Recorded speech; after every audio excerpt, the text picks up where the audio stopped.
제가 다니는 직장에서 이유 없이 저를 오랫동안 미워하던 사람이 있었어요. 정말이지 참는 것도 한두 번이지 한동안 마음고생을 많이 했습니다. 그러다 최근 정약용 선생님의 말씀을 듣고 어떻게 대처해야 할지 알게 되었고 그 사람에게 이렇게 대처해서 그간의 마음고생을 덜었습니다. 인간관계로 스트레스 받는 분이 계시다면 오늘 선생님의 말씀이 큰 도움이 될 것입니다. 그럼 시작하겠습니다. 특별한 이유 없이 나에게 무례하게 대하는 사람이 있지 않은가? 다른 사람들 앞에서 나를 무시하는 것은 인생에서 잊지 못할 큰 모욕감을 준다. 그런데 그런 사람을 보고도 가만히 있을 것인가? 그 순간에는 평소 이성적인 사람조차 냉정함을 잃어버리기 쉽다. 누군가가 나를 무시하는 것은 나의 자존감을 깎아먹는 행위라 그 아픔은 아주 깊다. 그 사람을 향해 당장이라도 복수하고 싶은 마음이 가득할 것이다. 왜 그 마음을 모르겠는가? 나는 억울한 이유로 18년간 유배 생활을 했다. 연고도 없던 전라도 강진과 경상도에서 나의 인생을 보냈기에 그 억울함과 아픔을 잘 알고 있다.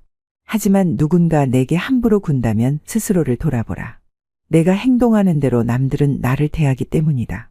남들이 나를 업신여기는 이유는 내가 그들에게 만만하게 보였기 때문이다. 윗사람이 나를 능멸하거나 아랫사람이 무시하는 것도 마찬가지로 내가 그들에게 만만하게 보였기 때문이다. 사람 보는 눈이 결국 다 비슷하기에 한두 사람에게만 그렇게 보이는 것이 아니라 모두가 그렇게 생각할 것이다. 결국 나에게 무례한 사람을 차단할 수 있는 가장 쉬운 방법은 나에게 감히 남이 범접할 수 없는 당당한 기상을 세우는 것이다. 그래야 남들이 나를 얕보지 못할 것이다. 그런다고 하더라도 나에게 이유 없이 무례하게 구는 상대를 보면서 무심코라도 웃지 마라. 무례한 사람에게는 제대로 대응해야 다음번에 그런 일이 발생하지 않는다. 눈빛으로도 내 불쾌한 마음을 표출하라. 검은 머리 짐승에게 너무 쉽게 보이면 안 되기 때문이다. 그곳에 있는 사람들 역시 나를 만만하게 여기고 함부로 대하게 된다. 그러니 민망하다고 해서 무례한 태도를 보고 바보같이 웃지 말아라. 그렇다고 욕설을 하거나 분위기를 망칠 필요는 없다. 뚫어져라 노려보는 것으로도 만만하게 보이지 않는다. 또한 진부한 의견이라도 당당하게 말하라. 아무리 깊이 생각해도 결국 말하지 않으면 생각하지 않은 것과 같다. 소소하고 진부한 의견이라도 당당하게 말하면 훨씬 호감을 살 수 있다. 가슴을 펴고 당당하게 말하라. 무시당하지 않기 위해서 사람에게 의견을 전달할 때는 말끝을 흐리지 마라. 사람이 말끝을 흐리면 상대에게 자신감이 없다는 메시지를 준다. 말끝을 흐리는 것은 만만하게 보이는 지름길이다. 길게 주절주절 말하지 않고 하고 싶은 말만 명확하게 표현하는 것이 훨씬 당당하게 보일 수 있다. 내가 잘못한 것이 없는데 남들이 이러쿵저러쿵 한다고 안절부절해서는 안 되고, 내가 특별히 잘한 것이 없는데 남들이 칭찬한다고 우쭐거려도 안 된다. 어떤 말에도 남에게 휘둘리지 말고 홀로 굳건해져라. 남에게 휘둘리지 않는 인생을 살고 싶다면 무거운 사람이 되어라. 행동을 무겁게 하되 제대로 무거워지지 않으면 더욱 무겁게 해야 한다. 어떠한 일이 틀어진다면 스스로를 반성할 뿐 남을 탓하지 말고 내 스스로 떳떳하게 밀고 나가야 한다. 그런 사람에게 감히 누가 뭐라 할 수 있겠는가. 우물쭈물거리지 않고 의견을 굽히지 말고 밀고 나가라. 또한 나 자신을 업신여기지 마라. 내가 나를 두고 비난하고 업신여기면 그 모습은 분명 다른 사람에게까지 보인다. 내가 나를 사랑하지 않으면 누가 지지하고 사랑해 주겠는가. 내가 나를 사랑하고 믿지 않으면 분명 사람들은 나를 무시한다. 그러니 반성은 하되 절대로 자신을 깎아내리는 말을 스스로 하지 마라. 이는 남들에게 나를 만만하게 보이는 지름길이며 결코 바람직하지 않다.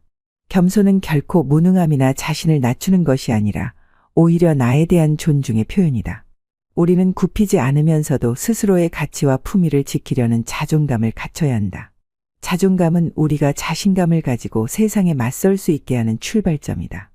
해보기도 전에 실패할 것을 염려하는 것은 스스로를 멸시하는 태도이며, 자존감이 있는 사람은 자신의 주장을 따르며 분수를 지키면서도 자신을 업신여기지 않는다. 명심하라. 우리는 자신을 비하하거나 값싼 존재로 만들어서는 안 된다. 오히려 스스로를 고귀하게 여기고 높은 가치를 부여해야 한다. 이렇게 함으로써 우리는 존중받는 삶으로 변화할 수 있다. 또한 경박한 태도를 버려야 한다. 일상에서 일어나는 작은 일에 일희일비하는 것은 선비의 태도가 아니다.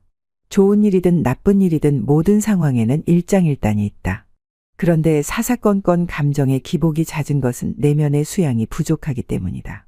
사람이 한치 앞을 내다보지 못하며 쉽게 들뜨거나 가라앉는 태도를 피해야 한다. 세상을 다 얻은 것처럼 기뻐하다가 금방 세상이 끝났다며 한숨 쉬는 것은 소인배의 태도다. 그러니 사소한 일에 흔들리지 않고 대의를 지켜라. 그런 마음가짐을 가지면 마음속의 불안과 사심을 버리고 평정심을 유지하는 것이 가능해진다. 이러한 자세는 우리가 스스로에 대한 존중과 자존감을 높이는 지름길이다. 스스로를 존중하고 자신의 가치를 인식할 때 우리는 남에게도 존중받고 그 가치를 인정받을 수 있다. 우리의 내면이 강해질수록 외부의 영향에 흔들리지 않는 단단한 인격을 가질 수 있기 때문이다. 남이 나를 무시해서 기분 나쁘다고 하루를 망치는 것은 내 인생에 도움이 되지 않는다. 오히려 벌떡 일어나 툴툴 털고 일어날 줄 아는 여유와 대범함을 가져야 한다. 우리가 당당한 기상을 가지고 지위에 연연하지 않는 태도를 보이면 남들은 우리를 도발할 엄두조차 내지 못하게 된다. 남이 나에게 함부로 대한다면 오히려 이는 스스로를 돌아보는 시간이자 성장할 기회이다.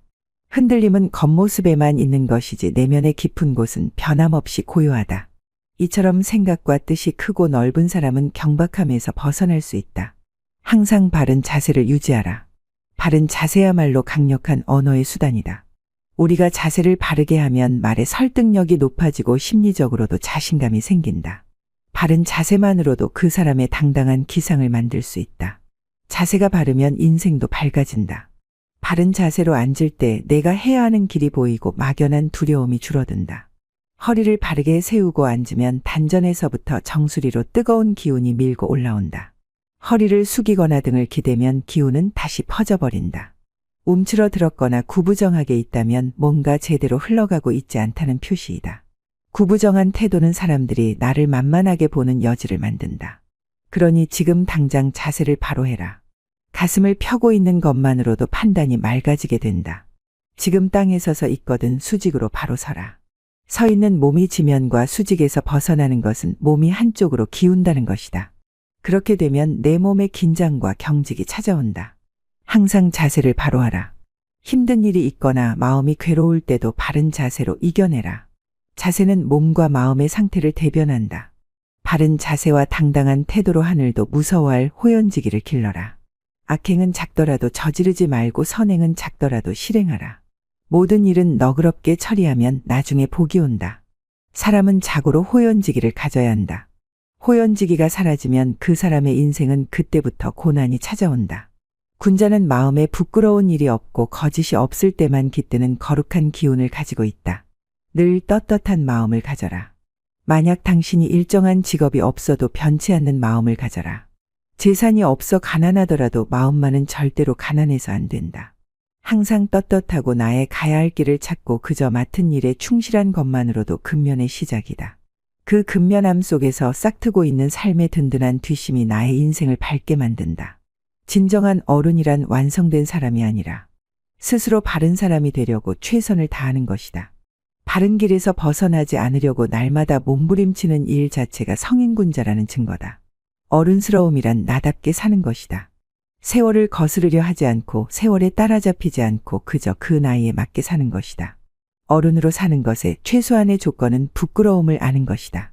성인이란 끊임없이 스스로를 돌이켜 반성하며 나날이 향상되는 사람들이다.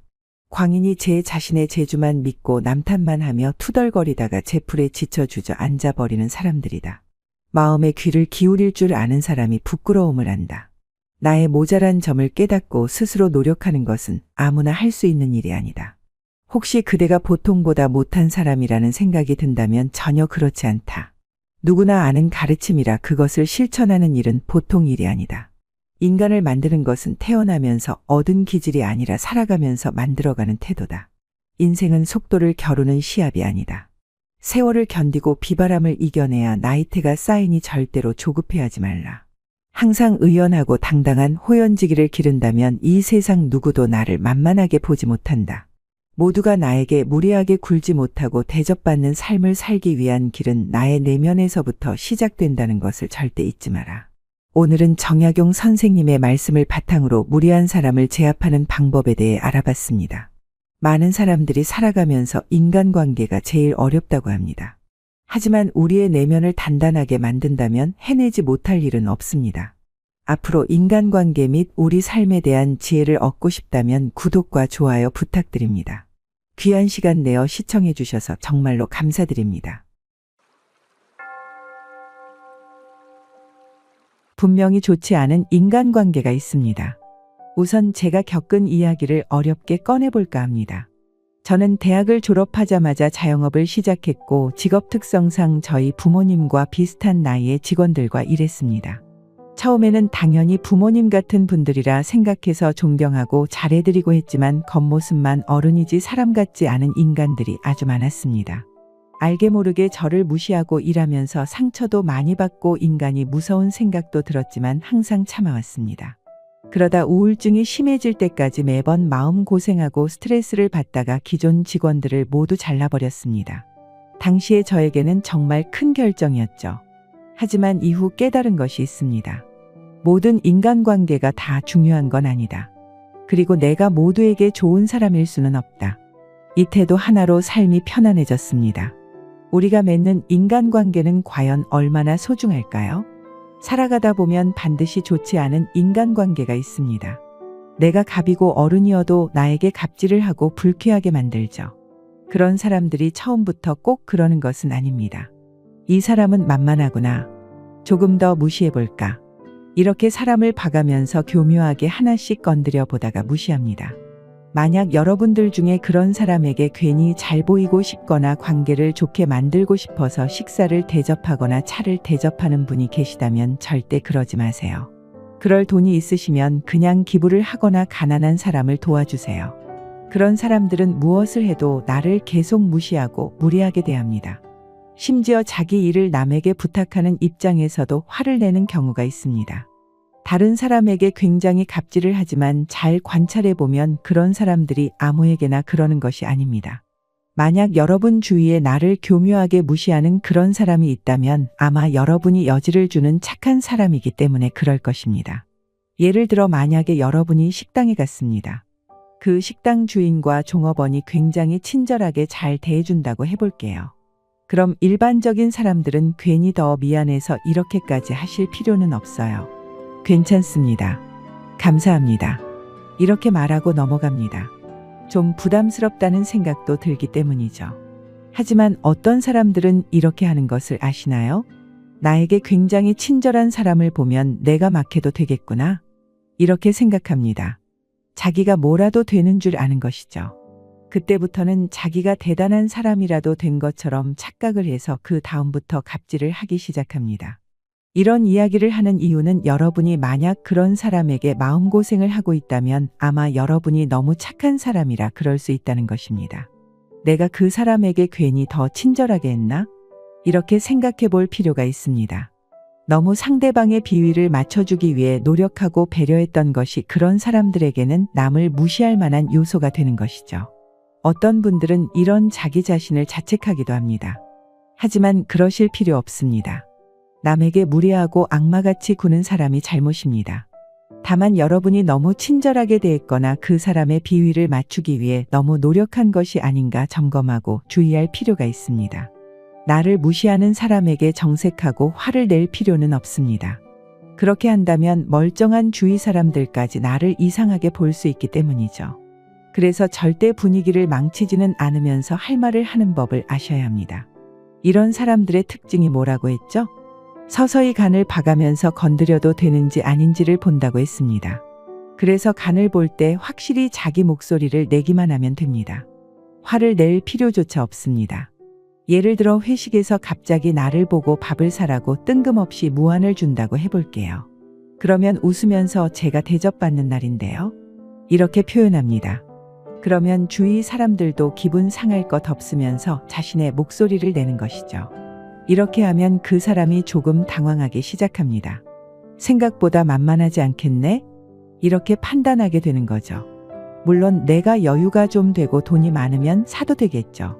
하지만 그건 내가 결정할 일이지 남이 갑자기 뜬금없이 무리하게 사람들 앞에서 사라고 한다고 내가 알겠습니다라고 할 필요는 없습니다. 그렇다고 화를 내면서 내가 왜 그래야 하냐고 할 필요도 없습니다. 웃으면서 왜 그래야 하냐고 물어보면 됩니다. 얼굴을 붉히지 않고도 나의 체면도 살리면서 만만하게 보이지 않는 방법입니다. 하지만 자세히 보면 우리 주위에 심성이 착한 사람이 많습니다. 이 영상을 보는 여러분이 아마 그런 사람일 확률이 높습니다. 하지만 나에게 무례하게 하는 사람에게 마냥 잘해줄 필요는 없습니다. 직장에서 지나다니면서 자주 만나는 사람이 있다고 해볼게요. 나는 반가워서 안녕하세요. 언제 시간 되시면 밥이라도 함께 하자고 반갑게 인사하는데 상대방이 건성으로 대답을 한다면 그 이후부터는 나도 건성으로 대하면 되는 것입니다. 전화를 할 때도 마찬가지입니다. 나는 예의 있게 대하는데 상대방이 건성으로 무미건조하게 대답한다고 하면 그 사람에게 계속 굽신거릴 필요는 없습니다. 적당한 선에서 나도 비슷하게 하는 게 옳은 인간관계입니다. 꼭 그런 사람들이 갑자기 무리하고 무리한 부탁을 하는 거죠. 왜 그럴까요? 건드려도 되는 사람이라고 판단하기 때문입니다. 그래서 사람을 봐가면서 무시하는 사람에게는 똑같이 대하거나 내 목소리를 내는 것이 반드시 필요합니다. 특히 나를 무시하는 사람들 중에서 교묘하게 나를 돌려서 까는 사람이 있습니다. 예를 들어서 나를 보고 이렇게 말하는 겁니다. 오늘 머리 스타일이 좀 그렇네? 이렇게 은근히 돌려서 공격하는 사람들이 있습니다. 물론 그냥 넘어갈 수도 있지만 그 자리를 떠나서 생각하면 생각할수록 기분이 나빠요. 그렇다고 다시 가서 따지는 것도 애매합니다.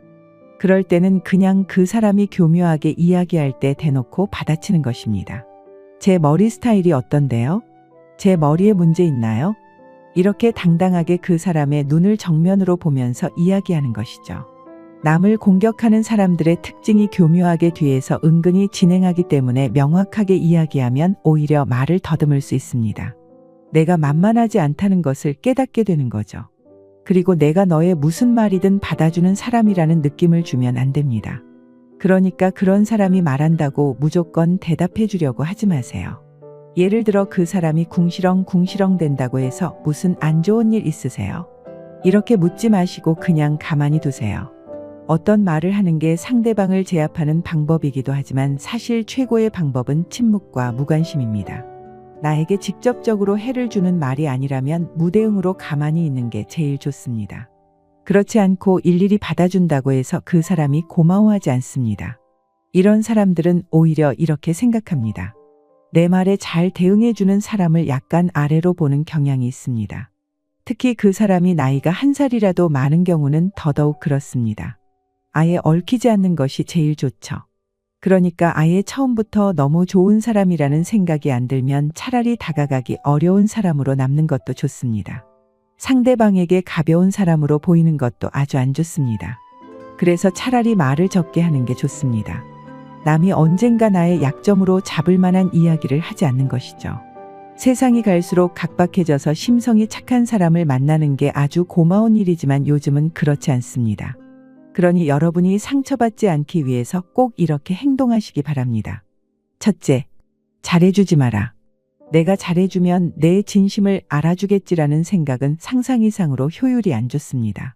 처음 한두 번이야 고마워하지만 그 후부턴 아주 당연해집니다. 저 같은 경우는 직원들에게 잘해주다 보니 완전히 호구로 잡혔는데 그러면 안 됩니다. 두 번째, 대답을 하지 말라. 사람이 별의별 이야기를 나누다 보면 어쩔 수 없이 감정이 상합니다.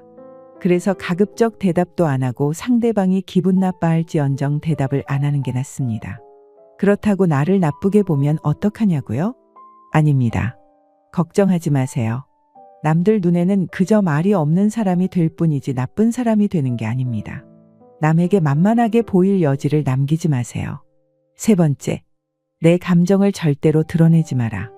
사람이 계속 무시를 당하거나 쌓인 게 있으면 폭발하게 됩니다. 하지만 화를 내며 소리 지르는 것보다 가만히 쳐다보는 것만으로도 그 효과가 대단합니다. 그리고 나를 무시하는 사람과의 관계가 나빠지는 걸 두려워하지 마세요.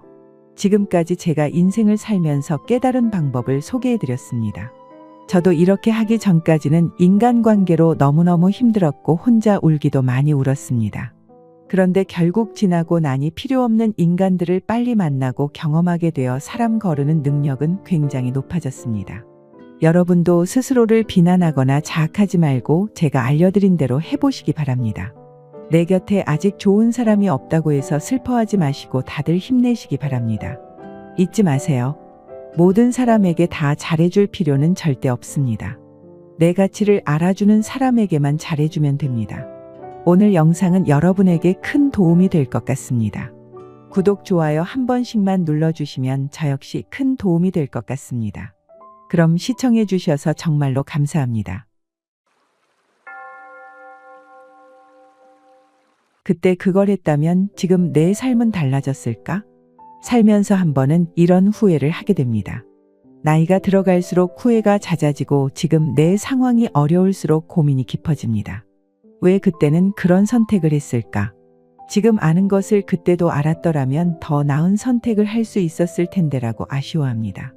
대다수의 직장인은 은퇴 후 삶을 걱정하면서도 준비는 차일피일 미룹니다. 아직 그래도 은퇴까지 남은 시간이 많다며 마치 남의 일처럼 강 건너 불구경하듯 하죠. 하지만 이런 분들이 아직 모르는 게 있습니다. 막상 은퇴가 임박해 발등에 불이 떨어지면 할 수 있는 일이 그리 많지 않다는 것입니다. 그러니 아직 손쓸 여력이 있을 때 일찌감치 시작해야 합니다. 실제로 제가 다니는 직장에서 먼저 은퇴한 상무님을 만나보니 더욱 더 공감이 가더라고요. 은퇴 후 만난 상무님은 전혀 다른 사람이었습니다. 얼굴에 근심이 가득하길래 걱정이 있으시냐고 물었더니 한숨을 쉬셨습니다. 그동안 매달 들어오는 월급이 너무나도 당연한 줄 알고 미리 은퇴 후를 준비하지 않았던 것이 너무나도 후회스럽고 하루하루가 막막하다고 말이죠. 그러면서 저에게 해주셨던 충고들을 바탕으로 저는 미리 은퇴 준비를 해보려고 합니다. 혹시 여러분도 늦었다고 생각되더라도 절대 포기하면 안 됩니다. 늦었다고 생각하는 건 나만 그런 것은 아니니까 크게 자책할 필요 없습니다. 그러면 은퇴자들이 미리 알았으면 좋았을 거라고 땅을 치고 후회하는 것들에 대해 이야기해 보겠습니다. 첫째, 개인연금에 더 많이 관심을 가지지 못한 것. 은퇴 후 당장 아쉬운 건 그동안 몰랐던 월급의 소중함입니다. 매달 받던 월급은 온데간데 없이 사라지고 그 자리를 연금이 대신하게 되죠. 하지만 아무리 준비를 잘하더라도 연금이 월급을 완벽하게 대체하지는 못합니다. 월급에 비해 연금이 턱없이 모자라기도 하고 월급이 사라지자마자 바로 연금을 받지 못하는 경우가 많기 때문이죠. 그래서 아무리 준비를 한다고 해도 연금에 아쉬운 점이 있을 수밖에 없습니다. 그 중에서도 놀라운 점은 퇴직자 500명을 대상으로 설문조사를 한 결과 무려 55%가 국민연금보다 개인연금에 대해 더 큰 아쉬움을 갖고 있었습니다. 직장 생활을 하는 대부분은 국민연금 보험료를 납부해서 노령연금 수급 자격을 갖췄을 텐데 당장 손에 쥔 것보다는 쥐지 못한 것에 대한 아쉬움이 남기 마련입니다. 실제로 정년을 앞둔 예비 은퇴자들과 노후 이야기해보면 연말정산 때 세액공제 혜택을 주는 연금저축과 개인형 퇴직연금에 가입하지 않은 것을 후회하는 선배님들이 많습니다. 일찌감치 연금저축과 개인형 퇴직연금에 가입했더라면 더도 덜도 말고 매년 세액공제 한도에 맞춰 꾸준히 저축했더라면 소득 공백도 메우고 부족한 생활비에 보탤 수도 있을 텐데 하고 말이죠. 개인연금에 대한 아쉬움이 큰 것은 노령연금만 갖고 노후 생활비를 충당하기 버겁기 때문일 것입니다. 국민연금연구원 조사에 따르면 부부가 노후 생활을 하려면 한 달에 최소 277만 원은 있어야 적정하다고 합니다. 하지만 이 수치는 전국 평균이라 만약 서울에서 거주하는 부부가 은퇴 생활을 하려면 한 달에 340만 원이 있어야 적정한 수준이라고 하는데요. 하지만 노령연금 수령액은 여기에 한참 못 미치죠.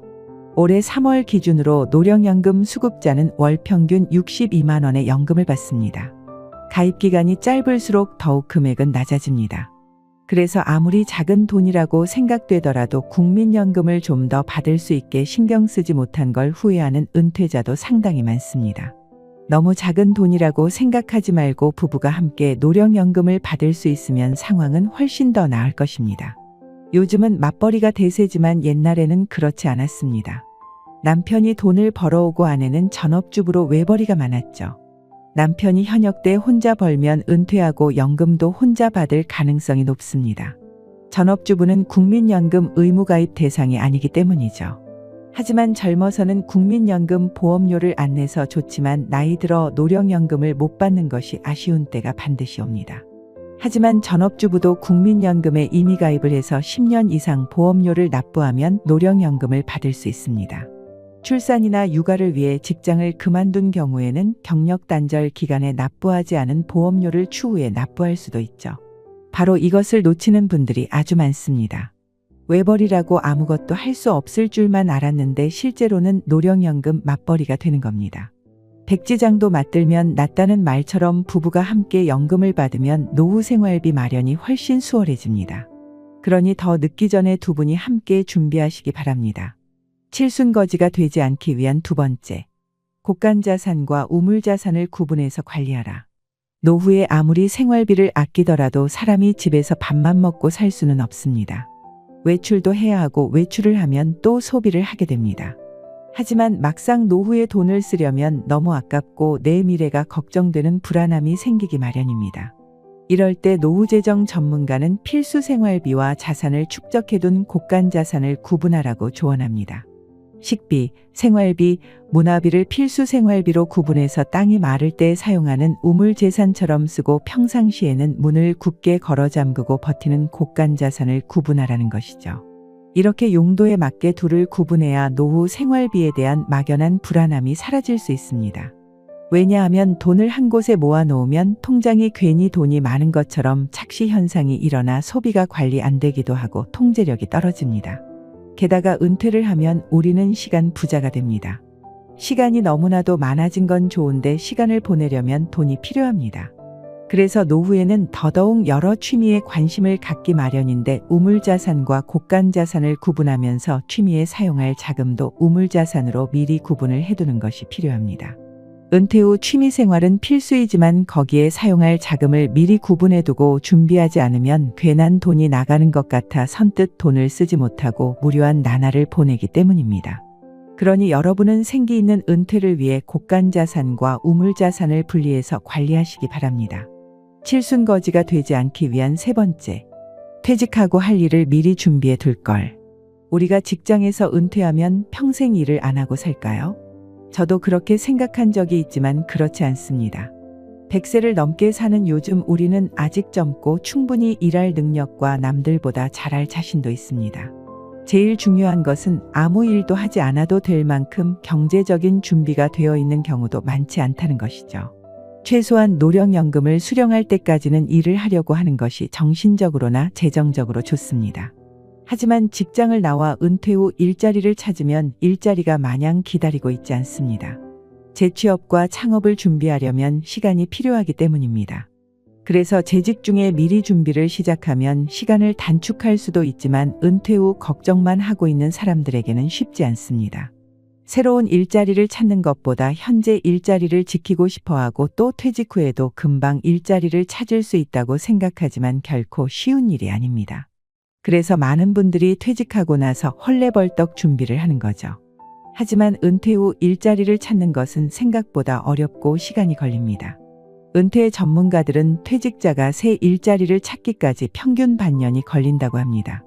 짧은 기간 같지만 별다른 소득이 없는 퇴직자가 이 시간을 버텨내기란 쉽지 않습니다. 그래서 직장에 다닐 때 일찌감치 퇴직 후 일자리를 준비하지 않은 것을 후회하는 은퇴자가 많았습니다. 꼭 은퇴 후 재취업을 하라는 것은 아닙니다. 소일거리처럼 부업이라도 시작해 보시는 것이 좋습니다. 은퇴할 때까지 긴 시간을 헌신했고 고생하셨지만 앞으로도 우리의 인생은 너무나도 많이 남았고 소중한 시간들입니다. 은퇴 후를 생각하면 막막하고 막연하겠지만 미리미리 준비하셔서 여러분의 인생 후반전을 빛내시기 바랍니다. 오늘 영상이 여러분의 삶에 도움이 되길 바라며 구독과 좋아요 한 번씩 부탁드리겠습니다.